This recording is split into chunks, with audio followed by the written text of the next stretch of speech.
qu'il a tout du beau. Bon. Alors, je vais essayer de vous dire, parce que pour comprendre ce que c'est que ce personnage, et pourquoi, à mon avis, il est intéressant, il faut essayer de retracer son histoire, c'est-à-dire comment il a été inventé, pourquoi il a été inventé par Camus au début des années 70. Alors, pour le faire, je crois qu'il faut retracer l'histoire du champ de production idéologique en France au début des années 70, et plus spécifiquement, il faudrait s'interroger sur le monde de la bande dessinée, puisque après tout, c'est de là qu'il va naître, c'est là qu'il va être inventé par Camus. Donc j'essaierai de le faire très vite. Puis j'essaierai de montrer ensuite comment une définition, une description de ce personnage du beauf, comment il est construit, c'est quoi ses propriétés de ce personnage. Et j'essaierai enfin de vous montrer comment il peut être encore utilisé aujourd'hui dans le champ politique en particulier. Donc, trois parties. Donc, voilà, comment, dans quel contexte on a inventé, ou Camus a inventé ce personnage, essayer de caractériser ensuite cette figure, ce personnage, de quoi il est fait, et puis essayer d'indiquer, pour finir, quelques usages politiques qui peuvent en être faits encore aujourd'hui.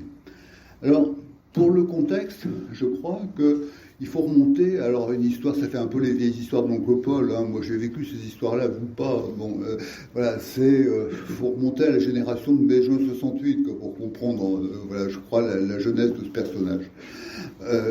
Mai juin 68, c'est, vous le savez quand même peut-être un petit peu, la conjonction de deux mouvements, un mouvement de jeunes intellectuels, d'étudiants, un mouvement étudiant, comme on disait à l'époque, et puis un mouvement de grève spectaculaire, le plus grand peut-être qui se soit jamais produit en France, même sans doute le plus grand, le plus long, le plus intense, le plus étendu qui se soit produit en France de mai à juin 1968.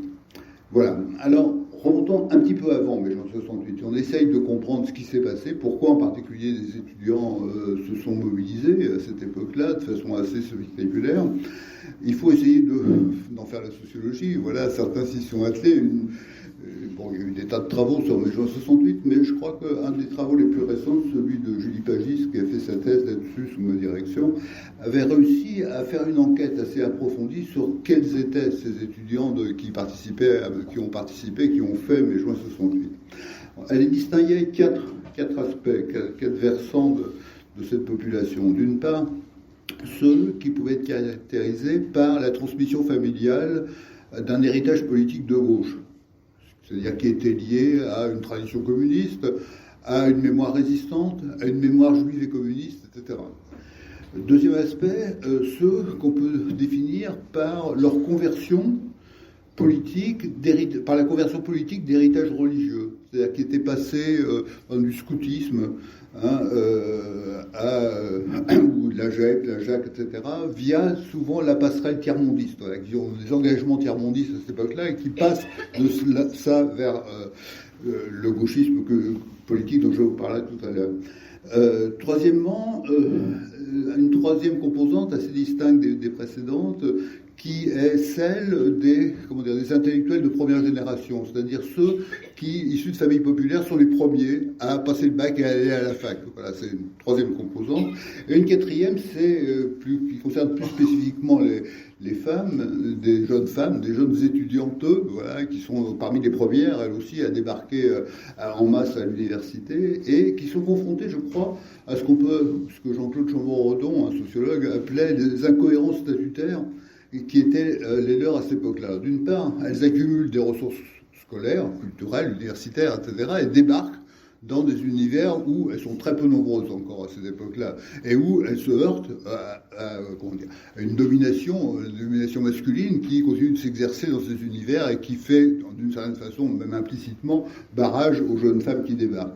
D'autre part, autre incohérence statutaire, elles sont aussi confrontées à une situation qui change profondément aussi à cette époque-là, en France en tout cas, c'est la libéralisation de l'avortement, pas de l'avortement, ça sera juste après, de la contraception avec la loi Neuwirth en 1963, et qui, d'une certaine façon, vient en contradiction avec une espèce de morale sexuelle bourgeoise, pourrait-on dire, qui reste extrêmement prégnante. Donc à la fois, il y a les moyens de son affranchissement, et en même temps, l'interdit continue de peser. Bref, un ensemble d'incohérences statutaires, je crois, qui caractérise très profondément toute une partie de jeunes femmes dont la présence est tout à fait spectaculaire. Dans les rangs des manifs 68 on voit, il y a plein de femmes, et c'est bizarre, parce que c'est relativement nouveau. Voilà. Quant aux composantes de cet univers-là. Si on essaye de le caractériser idéologiquement, c'est assez facile, là, pour le coup. À cette époque-là, en 68, 67, 68, 69, etc., ils sont marxistes. Voilà, alors, il y a 1000 sortes de marxisme. Mais bon, la pensée qui fédère toutes ces composantes dont je parle, c'est le marxisme sous une forme ou sous une autre.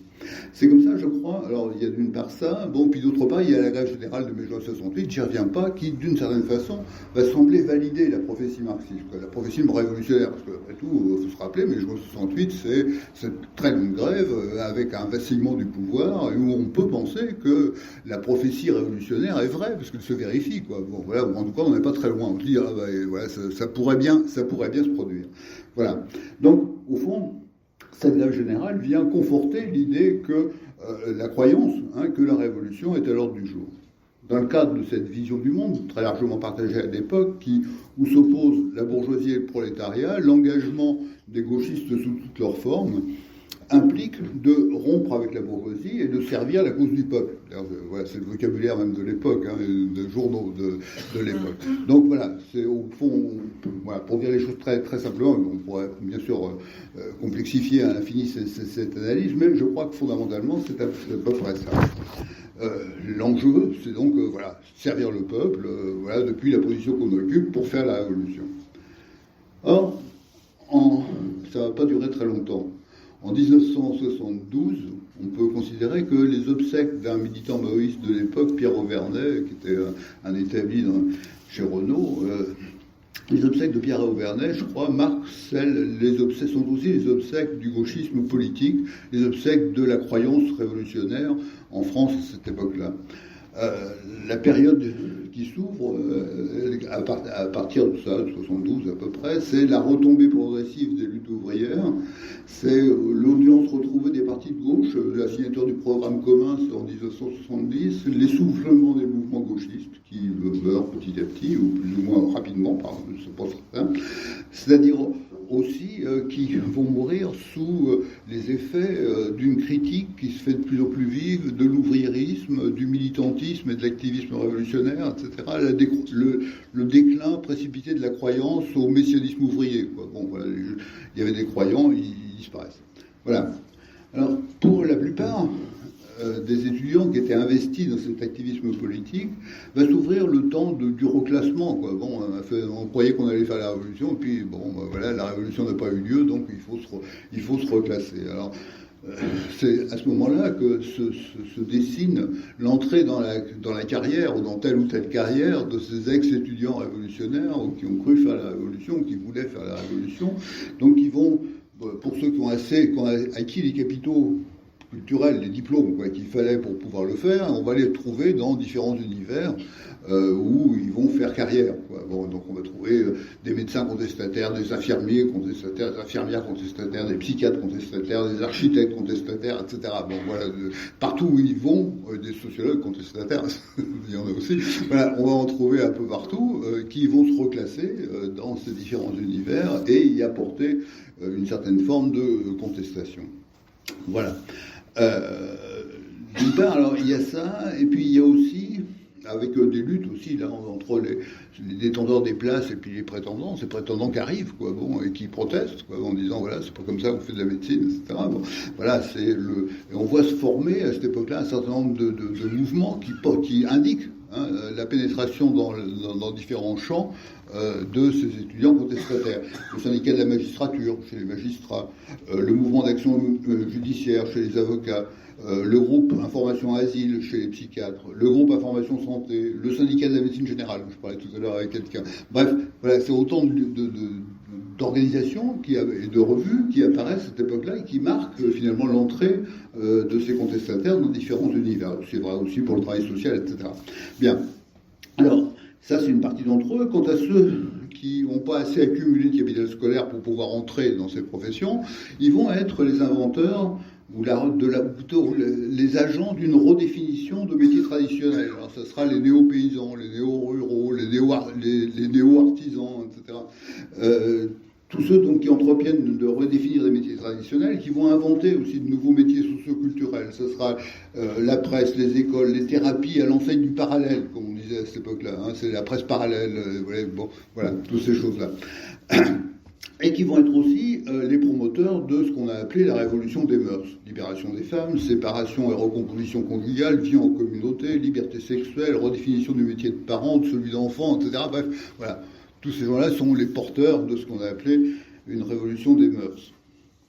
Et l'ensemble de cette population va esquisser les contours d'un groupe social que Bourdieu désigne en 79 comme la petite bourgeoisie nouvelle. Alors c'est assez bien vu, je crois, parce que voilà, c'est entre eux, vous voyez, voilà, c'est à la fois de l'ancien, mais redéfini, nouveau, puis aussi pour partie du nouveau, quoi, voilà, et qui forme finalement un nouveau groupe social qui est une espèce de redéfinition des classes moyennes traditionnelles sous une autre forme. Voilà. Alors ces reclassements, dont je viens d'esquisser très vite là aussi l'histoire, vont s'accompagner d'une espèce de conversion idéologique du marxisme, d'où ils viennent pour la plupart, à quoi ? À la contre-culture, disons, voilà, à l'invention de la contre-culture. Si on suit les choses de façon assez précise, comme moi j'avais fait il y a longtemps, et il y a un journal qui s'appelait Tout, dont Sartre était le directeur, qui était le journal du groupe Vive la Révolution, peut être décrit comme une espèce d'avant-garde de cette conversion du gauchisme politique au gauchisme contre-culturel. Un autre journal actuel, qui est aujourd'hui disparu, mais à cette époque-là, il était très, très visible, il vendait plus de 200 000 même exemplaires à une époque actuelle, va être l'importateur en France de la contre-culture américaine, mais qui est très facilement acclimaté dans ce contexte que je viens d'essayer de décrire. C'est-à-dire qu'on peut s'approprier ces thèmes venus des États-Unis très facilement parce que les circonstances s'y prêtent. Voilà, donc on se met à critiquer son passé immédiatement antérieur, l'abnégation gauchiste, l'aliénation militante, on dit qu'il faut lever la censure sacrificielle, qu'il faut liquider le militantisme chrétien, qu'il faut cesser de croire à une cause qui n'était pas la sienne pour promouvoir la sienne propre, c'est-à-dire promouvoir la cause d'un mouvement principalement jeune, issu de la petite bourgeoisie des villes, qui entreprend en quelque sorte de revendiquer son droit à être elle-même, grosso modo, à retrouver ses racines, à satisfaire ses désirs, etc. Bon, donc on y voit l'affirmation nouvelle, avec des guillemets, d'une identité sexuelle, homme-femme, hétérosexuelle, homosexuelle, d'une identité d'âge, jeune, vieux, d'une identité raciale, blanc, noir, religieuse, régionale, etc. On va s'inventer. Alors toutes ces choses-là, voilà, qui peut-être vous disent un peu quelque chose, parce que ça revient aujourd'hui. On est de nouveau un espèce de revival de ce truc-là qui est un vieux truc. Alors peut-être c'est un des intérêts de mon propos, c'est de vous dire c'est nouveau et en même temps c'est ancien. Vous voyez, on réinvente des choses qui avaient déjà été inventées, quoi. Bon, mais évidemment c'est jamais à l'identique, mais pour autant c'est un revival de quelque chose d'antérieur. Alors c'est aussi l'époque où on va voir apparaître tout un ensemble de mouvements. Le mouvement de libération des femmes, vous avez entendu parler, le MLF, le MLAC qui va avec, le mouvement pour la liberté de l'avortement et de la contraception, le Front homosexuel d'action révolutionnaire, le phare, ça s'appelait le Front de libération des jeunes, FLJ. Enfin bref, il y a toute une série comme ça de nouveaux mouvements qui, d'une certaine façon, sont les incarnations, les institutionnalisations de cette forme de protestation nouvelle qui est liée à cette espèce de conversion, en quelque sorte, vous voyez, du gauchisme politique vers le gauchisme contre-culturel. Voilà. Alors, j'ai esquissé rapidement le paysage. Je regarde ma montre parce que c'est tragique. Bon. J'ai esquissé trop rapidement le paysage pour vous indiquer dans quel contexte Cabu va inventer ce personnage du beauf. En fait, alors il faut regarder ce qui se passe dans le monde de la bande dessinée qui est en pleine effervescence à cette époque-là. Le monde de la bande dessinée qui va naître, d'ailleurs, ça existait avant, il y a Hergé et Tintin, mais bon, il y a une espèce de revival très, très intense du champ de la bande dessinée à cette époque-là. qui est justement un des espaces de reclassement post-68 art. Ces lieux, vous voyez, dont je disais tout à l'heure, qui sont investis par cette génération 68 art. Luc Boltanski a mis en évidence l'apparition d'une nouvelle génération de dessinateurs issus des classes populaires. Cavana, GB, Coron, Reiser, etc. Tous ces gens-là font partie de ces intellectuels de première génération qui investissent le champ de la bande dessinée. C'est des autodidactes qui sont porteurs de dispositions cultivées, qui se font en quelque sorte les porte-paroles d'un type particulier de subversion politique et culturelle qui est justement qui vont se trouver en écho, en quelque sorte, avec cette espèce de petite bourgeoisie nouvelle contre-culturelle dont je viens de vous dire très rapidement quelques mots. Alors, Camus, très spécifiquement.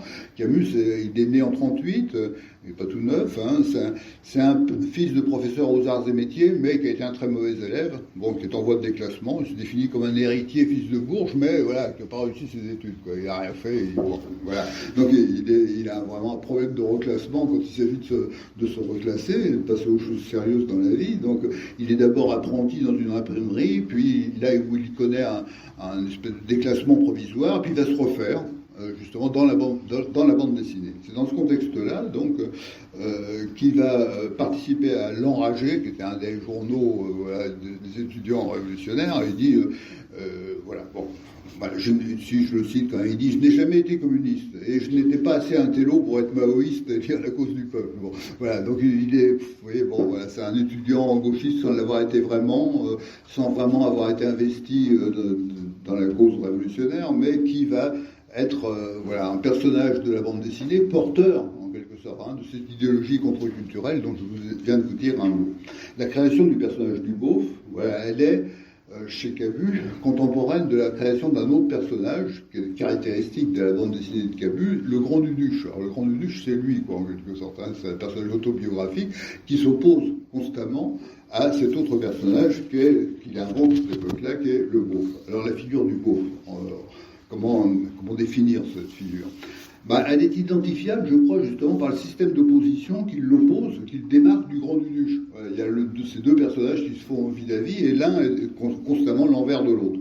Alors, c'est dommage, je n'ai pas apporté de vidéo, j'aurais dû, parce que vous les voir, ces personnages.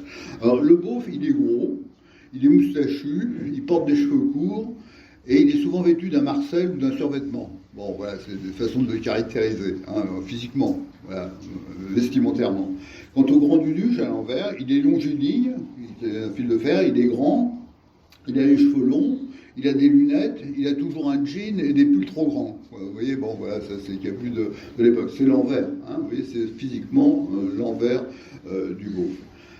Quant au goût et aux pratiques culturelles du beauf, elle le porte vers... Alors, il aime bien le beauf. Il aime la chasse, la pétanque, la belote, la télévision, le camping, l'alcool. Il aime bien manger et bien boire.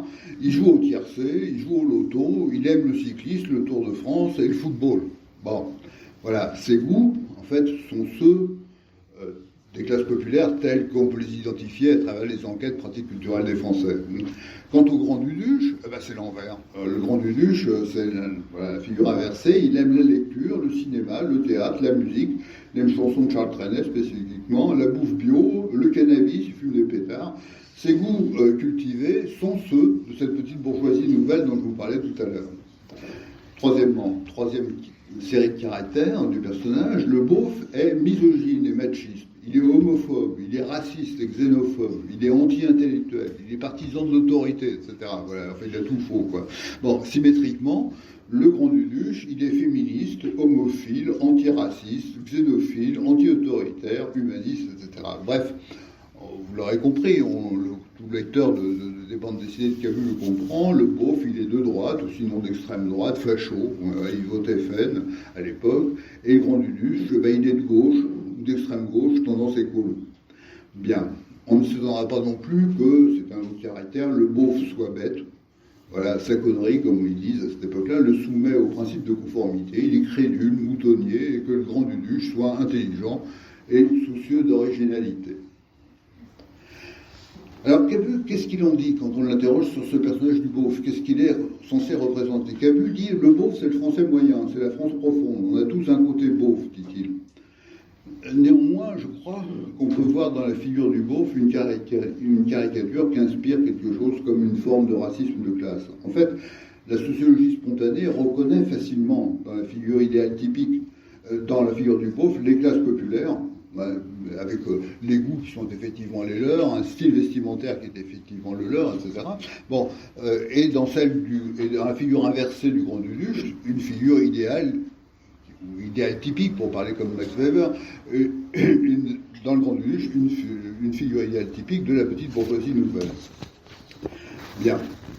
Au fond, on comprend d'ailleurs qu'une des formes de sociologie spontanée que tout le monde met en œuvre tend à se définir soi-même comme l'envers de l'autre, ou à définir l'autre comme l'envers de soi. Bref, les jugements de goût sont toujours aussi des jugements de dégoût. C'est j'aime, mais ça veut dire aussi que je n'aime pas. C'est j'aime et je ne l'aime pas. Bon, où chacun, donc finalement, est une des formes des luttes de classement, où chacun se classe en classant les autres. C'est en classant l'autre, je me classe moi-même. Ou en me classant moi-même, je classe les autres. Voilà. Dans le cas présent, la figure du beauf produit simultanément une vision stigmatisée des classes populaires et une représentation enchantée de soi-même, comme en quelque sorte l'envers de ce groupe stigmatisé. Voilà, en fait, je crois que la sociologie spontanée pose le problème des rapports entre deux logiques de classement. Les logiques de classement pratique, celles que je viens d'évoquer rapidement, et celle du classement scientifique, qui peut s'opérer par ailleurs avec des méthodes proprement scientifiques, d'enquête, qui permettent de s'adonner les choses. Elles n'ont pas rien à voir, bien sûr, mais elles sont légèrement différentes, même très différentes dans certains cas. La sociologie de Cabu relève évidemment de cette sociologie spontanée. Cette représentation dégradée du populaire dissipe l'aura qui lui était accordée antérieurement, de l'aura qui était antérieurement accordée à la classe ouvrière. Avant, c'était des héros prolétariens. Là, voilà, c'est des beaufs moustachus, machistes, racistes, tout ce qu'on voit bien. Voilà. Et donc la figure beauf, je crois, contribue justement à la destitution de la classe ouvrière, jusqu'alors sacralisée dans l'imaginaire de l'intelligentsia. On se dégringole, en fait, et une vision enchantée qu'on avait autrefois des classes populaires et de la classe ouvrière en particulier, pour lui substituer cette image profondément stigmatisée. Alors on peut bien sûr s'interroger sur l'écho trouvé par une représentation produite par un auteur de bande dessinée et dont l'autorité sera en quelque sorte dont elle est créditée de la sorte. Alors, il faudrait montrer, on peut le faire, mais je crois que je n'ai pas le temps du tout de le faire, voilà, que les caractéristiques corporelles du beauf sont exactement celles des classes populaires. Il y a des enquêtes de l'INSEE sur le poids et la taille des Français. Oui, c'est comme ça. Plus on descend vers les classes populaires, plus on est gros et plus on est petit. Plus on monte dans l'espace social, plus on est grand et plus on est mince. C'est comme ça. Chacun sait ça, sans vouloir le savoir, mais de fait, c'est comme ça. Parce que j'étais à l'habitude de ces constats réitérés constamment dans le monde social. Quant aux pratiques culturelles, les enquêtes pratiques culturelles des Français montrent aussi que les goûts prêtés au beauf, le camping, le Tour de France, le foot, etc., oui, c'est des goûts populaires, effectivement. Et que les goûts du Grand Luluche sont des goûts cultivés. Voilà. Voilà, donc au fond, on peut dire que ce racisme de classe, la formule est un peu rude, comme ça que je reprends Bourdieu pour la citer, mais je crois qu'elle est adéquate. Elle consiste, je crois, à attribuer des traits de culture comme étant la manifestation d'une nature, en quelque sorte. Vous voyez, c'est-à-dire que ces traits prêtés à ce personnage résulteraient d'une nature brutale, violente, grossière, etc., dans le cas présent, qui est prêtée aux classes populaires.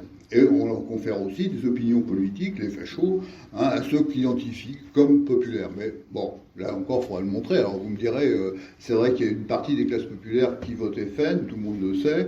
Oui, mais enfin quand on dit que le Rassemblement national est le premier parti des classes populaires, c'est faux, quoi. C'est archi faux. Le premier parti des classes populaires, c'est de très très loin l'abstention. Mais de très très très loin, quoi, y compris dans le monde ouvrier, quoi. Vous voyez, à 70% on s'abstient, et sur les 30% qui restent, il y en a à peu près un tiers qui votent pour le Rassemblement national. C'est-à-dire que, bon, vous voyez, dire que, voilà, les classes populaires votent pour le Rassemblement national, non, c'est faux, voilà, c'est objectivement faux. Voilà. Vous voyez, mais en même temps, bon, vous voyez, le personnage du beauf porte à croire que si il représente bien les classes populaires, alors bien sûr il est facho, quoi. Donc il vote pour le RN. Ce qui est évidemment faux. C'est en ce sens-là qu'on peut dire qu'il s'agit bien d'une forme de racisme de classe, c'est-à-dire qui attribue en quelque sorte une nature qui serait génératrice de traits stigmatisés. Voilà. Alors, alors, il faudrait montrer comment ce personnage de bande dessinée, après tout, qui aurait pu rester collé dans les albums de bande dessinée de Cabu, bon, il y a pas mal de gens lisent, mais peu de monde, moi pas, par exemple, je lis pas de bande dessinée, ou très très peu, c'est tout à fait rare, j'en ai lu pour l'occasion, pour faire ce truc-là. Et il faudrait voir comment cette image du beauf est sortie des albums de Cabu pour se diffuser beaucoup plus largement. Alors ça, on peut montrer, mettre en évidence des réappropriations médiatiques. Voilà, par exemple, par le Canard enchaîné en 1982, qui va s'approprier la figure du beauf et le faire figurer de façon récurrente dans les dessins et caricatures qui publie, la réappropriation cinématographique dans des films à grand succès, Camping, Les Bronzés, etc., bon, qui vont utiliser ce personnage, par Coluche en 1977, qui était un succès national considérable et qui a lui aussi utilisé cette figure du beauf, par Renaud, chanteur, en 1981, qui chante une chanson qui s'appelle Mon beauf, justement. Bon, vous savez, c'est cette réappropriation qui se banalise, qui témoigne de l'écho croissant trouvé par cette catégorie de pensée. Elle est présentée par exemple à l'Apostrophe en 1980, à l'époque on regardait beaucoup l'Apostrophe, elle apparaît dans le Larousse en 1988, dans le Robert, le dictionnaire en 2011, vous voyez, ça devient une catégorie de pensée, littéralement. Vous voyez, il y a une espèce de banalisation, alors je ne sais pas si elle l'est encore, ça n'en sait rien, il faut enquêter pour le savoir, mais je pense qu'il y a eu une espèce de banalisation qui s'est produite au cours des années 70, 80, 90. Voilà. Alors, juste un mot pour conclure, puisqu'il me reste 5 minutes, sur les usages politiques de la figure du beauf, c'est que, voilà, elle n'est pas seulement une figure de bande dessinée un peu anecdotique, elle est devenue un usage, enfin, elle s'est prêtée à un certain type d'usage proprement politique. Alors, c'était le cas, par exemple, en 2012, quand le think tank lié au PS de l'époque, Terra Nova, a invité les dirigeants du Parti socialiste à une refondation idéologique, je cite, associant le libéralisme culturel et le néolibéralisme économique, et à substituer à la coalition historique de la gauche centrée sur la classe ouvrière, une classe donc aujourd'hui en déclin par ailleurs, une nouvelle coalition, alors je cite, là, une nouvelle coalition plus jeune, plus diverse, plus féminisée, plus diplômée, urbaine, moins catholique, supposée progressiste au plan culturel et composée par ailleurs d'outsiders, les jeunes des cités, comme on dit aujourd'hui. Voilà, cette espèce de conjonction entre la petite bourgeoisie nouvelle, pour parler comme Bourdieu, et les jeunes des cités comme étant la nouvelle clientèle de gauche du PS. Quoi. Bon, voilà, c'est la promotion de cette nouvelle alliance pour laquelle va militer le think tank Terra Nova. Voilà, alors, bon, avec le succès que ça a eu, mais voilà, on voit bien comment cette espèce de nouvelle promotion d'une nouvelle alliance, elle est aussi liée à la disqualification de l'alliance traditionnelle entre les intellectuels et les classes populaires. Quoi. On va essayer de casser, au fond, cette alliance conventionnelle, traditionnelle du Parti socialiste, ou du mouvement socialiste sous toutes leurs formes, depuis fort longtemps, pour lui substituer une nouvelle alliance, a priori plus ou moins improbable. Voilà. Qui donc vient entériner, en quelque sorte, la disqualification des classes populaires comme étant des beaufs, justement, voués au FN, et donc incapables, aujourd'hui en tout cas, incapables aujourd'hui de voter pour la gauche. Voilà. On pourrait en voir je vais terminer avec ça, on pourrait en voir encore un usage plus récent, avec le mouvement des Gilets jaunes qui s'est produit, qui a duré pendant une bonne année entière, hein, un mouvement qui était la résurgence d'une forme de mouvement populaire sur la scène politique, alors un mouvement exceptionnel, assez rare, très particulier, parce qu'il n'y a rien, justement, mais dont une des armes de disqualification de ce mouvement naissant aura été la figure du beauf. On leur a collé dessus, on va dire, voilà, c'est des beaufs, quoi, hein. Sur les ronds-points, c'est des beaufs avec leurs gilets jaunes. Voilà. Donc disqualifiés politiquement. Voilà. Donc je ne sais pas si la figure du beauf dit vraiment quelque chose de l'époque, mais je crois un peu quand même. Vous voyez, c'est-à-dire que finalement, dans le champ politique, ça, qui a son importance pour définir ce qui se passe aujourd'hui, je pense que la figure du beauf, c'est-à-dire celle de la stigmatisation et de la disqualification des classes populaires, la stigmatisation des classes populaires, a joué un rôle et joue encore ce rôle aujourd'hui. Hein. C'est-à-dire que la disqualification politique des classes populaires, elle est très fortement teintée, liée, dans une certaine mesure, à l'invention de cette figure du beauf qui était une figure qui a servi à disqualifier alors une autre figure héroïsée, celle de la classe ouvrière en lutte pour la transformation du monde social. Voilà, je vous remercie de votre attention.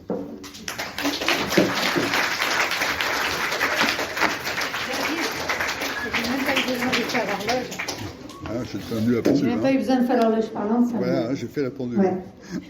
Alors, voilà, donc il nous reste 10 minutes, parfait, pour avoir la possibilité d'avoir des questions et des réponses de M. Vogel. Donc je suppose que vous avez bien pris les notes là-haut, vous allez pouvoir faire un petit résumé après. Oui, merci. J'avais une petite question. C'est dans l'étymologie, cette fois-ci, de la question du beauf. S'il n'y avait pas... Alors, on peut voir ça du côté de la sociologie, mais je pensais du côté de la psychanalyse, au niveau des projections fantasmatiques. Je me souviens d'un livre d'une psychanalyste qui s'appelait Christiane Olivier, qui avait écrit Les enfants de Jocaste, et elle parlait de la construction de l'étranger intime. Et je me demandais si on ne pouvait pas appliquer cette notion au beauf, parce que le beauf, c'est le beau-frère. Donc le beau-frère dans la famille, c'est celui qui a piqué la sœur dans un régime d'alliance, et qui est mis en rivalité, peut-être, justement, dans un monde d'hommes, et si on peut effectivement induire peut-être cette notion d'étranger intime, qu'elle applique pour le couple, du coup, mais, oui. Dans une plutôt micro-sociologie familiale, plutôt. Voilà. Oui. Je crois que vous avez raison. En tout cas, si on s'en tient au récit que fait Camus, qu'il a fait plusieurs fois, parce qu'il a été interrogé là-dessus, son interprétation à lui de l'invention de ce personnage est très fortement liée à celle-ci, quoi. Et qu'il pensait à son beau-frère, effectivement, qu'il n'aimait pas beaucoup, de toute évidence. Et donc peut-être il joue, effectivement, inconsciemment, sans doute, hein, sur le mécanisme que vous évoquez là, quoi, celui qui vous a piqué votre sœur, quoi. Bon, voilà.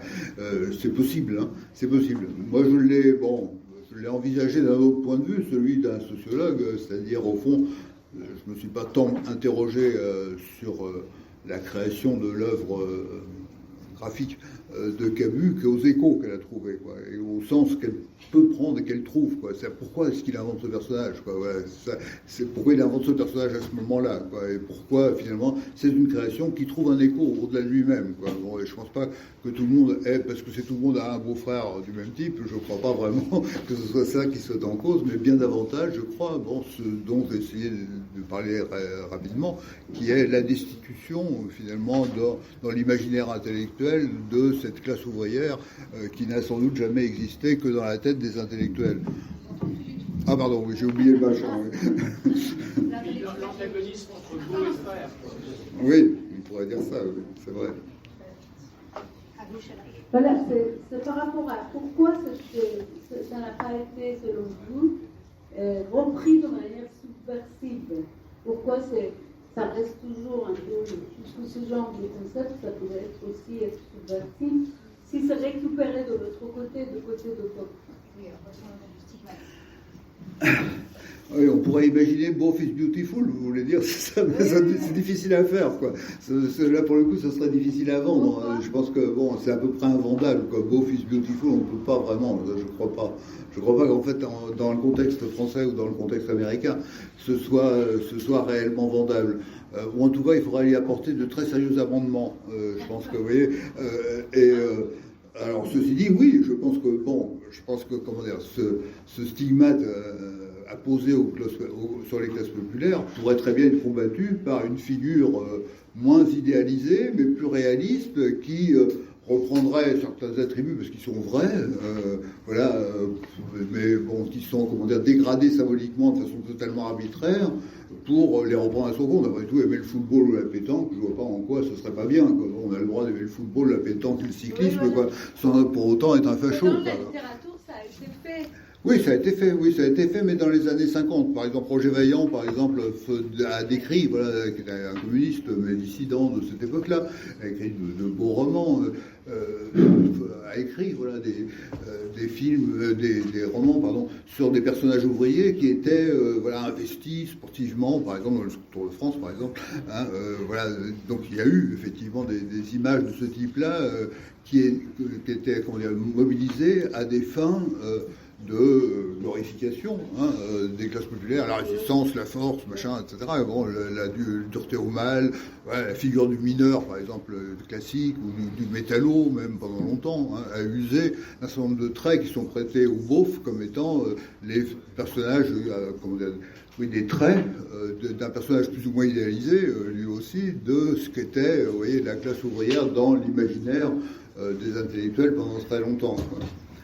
Mais voilà, mais par rapport à ça, bon, vous voyez, c'est difficile parce que je pense que, comment dire, la difficulté est qu'il y a, en fait, en face de cette image stigmatisée et dégradée, vous voyez, des classes populaires à travers le personnage du beauf, il y a en face une image idéalisée un peu ridicule, quoi, vous voyez. Donc voilà, il faudrait retrouver une image réaliste, vous voyez, qui soit, voilà, qui s'évite le racisme de classe qu'il y a dans le beauf, tout en se récusant aussi finalement, hein, et cette image enchantée, vous voyez, de l'homme de marbre, quoi. Donc, vous voyez, voilà. Est-ce qu'il n'y a pas une certaine forme de trahison de cette gauche bourgeoise, de cette nouvelle gauche bourgeoise dont vous parlez, oui, d'abandon qui serait vraiment dommageable? Oui, je pense, oui. Je pense. De fait, c'est comme ça, oui, je crois. Bon, je pense que ça a à voir avec une forme de trahison politique de ce qu'a été, finalement, je ne sais pas comment dire, l'idéologie socialiste, voilà, depuis sa naissance, quoi. Je pense qu'il y a, de fait, une façon de justifier, voilà, une cause que le socialisme a longtemps été censé servir. Alors, évidemment, ça renverra à autre chose, ce que je dis là. Hein. Il faudrait que je dise qu'est-ce que j'entends par classe populaire aujourd'hui. Bon, on pourrait dire, voilà, pour le dire très schématiquement, le sociologue que je suis dirait les classes populaires ne sont pas disparues, elles se sont transformées assez radicalement. C'est plus celle de l'après-guerre, celle des années 50 ou 60, ou a fortiori celle de l'entre-deux-guerres, mais c'est encore, si on y ajoute les ouvriers et les employés, eux, d'ailleurs les employés, eux, je dis, parce que c'est à 80% des femmes, les employés, hein. Donc les ouvriers plus les employés, ça fait encore plus de 50% de la population active, c'est pas rien, quoi, hein. Bon, on peut les définir, voilà, comme ça, je dirais par la profession et par aussi un niveau de salaire, un niveau de diplôme, etc., et qui les situe en bas de la hiérarchie sociale. Bon, donc voilà, les classes populaires définies comme ça, elles existent encore, elles ne sont pas disparues, quoi. Elles ne sont pas ce qu'était la classe ouvrière fantasmée pendant un temps, mais elles sont autre chose, qui est une cause qui, après tout, n'a rien perdu de sa légitimité. Se battre contre des inégalités qui n'ont jamais été aussi grandes qu'aujourd'hui, par exemple. Voilà, par rapport à, vous voyez, cette vision... Voilà, qu'on peut dire marxisante du monde social, qui considère qu'il y a toujours des classes sociales, qui est la mienne, parce que je pense que voilà, on ne peut pas être sociologue et nier ça, enfin, c'est aveugle, ou en tout cas c'est une forme de cécité volontaire que de ne pas vouloir voir, hein, des inégalités qui sont explosives littéralement aujourd'hui. Donc il y a de bonnes raisons, je crois, hein, de continuer à tenter de mobiliser les classes populaires et à se mobiliser en faveur de ces classes populaires, c'est-à-dire aussi des injustices criantes dont elles sont l'objet. Donc d'une certaine façon, on peut dire, comme vous voyez, comme vous le suggériez, vous avez raison de le dire, que le personnage du beauf, c'est-à-dire la disqualification, la stigmatisation morale, politique, etc. des classes populaires, ça sert aussi à les abandonner à leur triste sort, ou à justifier leur triste sort. Après tout, bon, voilà. Vous voyez, donc oui, je crois que vous avez raison, ça sert à ça. Voilà, on peut dire que ça sert globalement à ça, je crois. Oui. Vous allez dire, parce qu'il fut un temps, je pense que c'était au moment où j'étais adolescente, donc ça remonte. Qu'est-ce que ça veut dire un beauf? Beauf, c'est B-O-F, ça veut dire beurre, œuf, fromage. Alors, ah bon, quoi? Ça relie un petit peu ce que vous disiez, c'est qu'on voyait le gars, le visage rond, la petite moustache, etc. Puis en définitive, quand il arrivait quelque part, parce qu'il avait gagné beaucoup de sous quand même avec son boulot, et il est allé que, lui, il avait ça, il avait de l'argent, que c'était sans importance, etc. Et alors, c'est vrai que j'ai jamais compris pourquoi on disait beauf, ça veut dire beurre et fromage. C'était juste pour conclure en rigolant. Vous savez, oui, non, mais vous avez raison. En fait, alors, c'est un rapprochement qu'on peut faire. Il avait été fait par un romancier français plutôt réactionnaire qui s'appelait Jean Dutour, voilà, qui avait consacré quelques-uns de ses romans à ce personnage des beurre, fromage, qui étaient les commerçants enrichis, vous voyez, les artisans commerçants enrichis. Voilà, qui était, voilà, donc ce personnage-là existe aussi dans le champ littéraire, mais il s'écrivait autrement. Voilà, mais il était assez proche, quoi. Il était effectivement assez proche par ses caractères, voilà, par les caractères sociaux qui lui étaient prêtés. Encore une question peut-être Donc, inversement, moi j'avais juste une question quand même. Inversement, est-ce qu'il n'y a pas aussi, de la part d'une certaine droite, une forme de tendance à chercher à remystifier la figure du beauf en disant que finalement le vrai peuple n'a pas la parole, qu'effectivement c'est soit les gens des cités, soit les intellectuels de gauche, et que du coup finalement c'est encore pire si on est de gauche, puisqu'on laisse le beauf à l'extrême droite. Enfin, voilà. Oui, c'est terrible. C'est vrai que voilà, c'est très important. Je pense que voilà, une des choses qui peut-être j'aimerais avoir essayé d'indiquer, c'est que la lutte des classes qu'on s'est longtemps représentée sous la forme des luttes dans le champ du travail, quoi. Bon, la grève, hein, voilà, par excellence, étant le mouvement par excellence. Mais il y a aussi une forme des luttes des classes qui est tout à fait essentielle, qui est une forme de lutte symbolique, et qui est une lutte de représentation. C'est-à-dire où on s'accorde à soi la bonne représentation et à l'ennemi la mauvaise. Donc ces luttes-là, voilà, le personnage du beauf, il est intéressant, je crois, parce que justement, il fait partie de ces luttes symboliques qui se nouent constamment dans le monde social. Elles sont permanentes, ces luttes symboliques. Hein. C'est toi tu n'es que, vous n'êtes que, etc. Bon, voilà. Et moi je suis... Bon, voilà, moi je suis très beau et vous êtes très vilain, quoi. Bon, voilà, c'est ça le jeu très, très général des luttes de classement, hein, dans le monde social, qui sont perpétuelles. À vrai dire, on peut regarder autour de soi, on voit ça constamment. Voilà. Et donc le personnage du beauf, effectivement, il se prête à des manipulations symboliques, celles que vous évoquiez. C'est-à-dire qu'il a été, je pense, centralement utilisé jusqu'à maintenant pour disqualifier les classes populaires dans le combat politique. Il peut être remobilisé dans un combat populiste, comme on dit aujourd'hui, pour tenter de rallier à une cause politiquement d'extrême droite une partie des classes populaires. Et c'est vrai, oui, bien sûr, ça sert. Alors là encore, on s'en servira pour l'opposer, hein, à une autre figure, c'est-à-dire on construira une espèce de vision encore stigmatisée aussi, hein, du jeune de cité avec survêt, casquette, basket, quoi. Bon, vous voyez, une espèce de panoplie comme ça vite faite pour bande dessinée, qui est bien sûr dealer, machin, etc. Donc voilà, c'est un voyou, voilà, qu'on va opposer au bon français comme il faut, moyen. Vous voyez, bon, donc ça peut servir, effectivement. On peut jouer à ce jeu-là, voyez, en se renvoyant constamment une image qu'on oppose à une autre. Vous voyez, pour rallier à sa cause, voilà. Le jeu politique, il est beaucoup fait de ça, hein, de ces luttes symboliques, où justement on essaye de rallier à sa cause un certain type de personnage et de disqualifier telle autre catégorie. Voilà. Donc oui, il y a ça. D'où l'actualité de la figure du beauf, en fait. Oui, voilà, il a une certaine... Absolument, il a toujours une forme d'actualité. Alors, quitte à être transformé, reconfiguré, réassocié à d'autres choses, mais oui, bien sûr, je crois qu'il sert encore. Oui. Écoutez, merci beaucoup, Monsieur Maugère, merci à vous. Et puis, c'est plutôt d'avoir la dernière conférence, en fait. Voilà. Je vous laisse, ça va y aller des lettres de votre partie,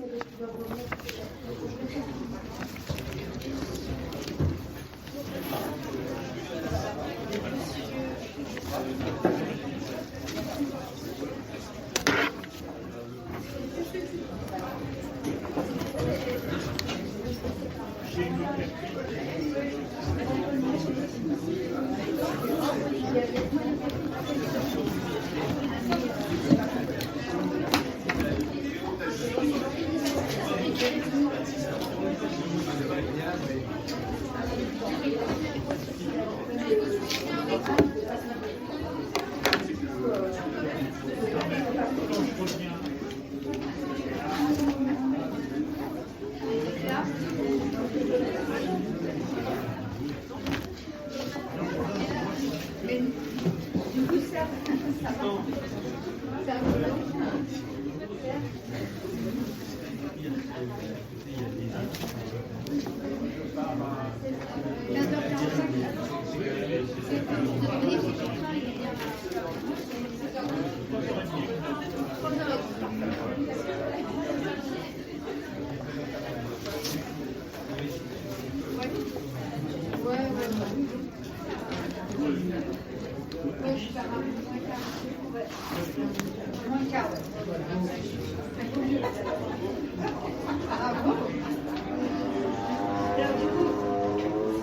Merci beaucoup, monsieur.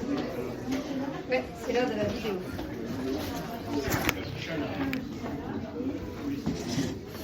Ah, il faut que... Oh là là là. C'est d'abord. Voilà, c'est on va pouvoir faire du canal.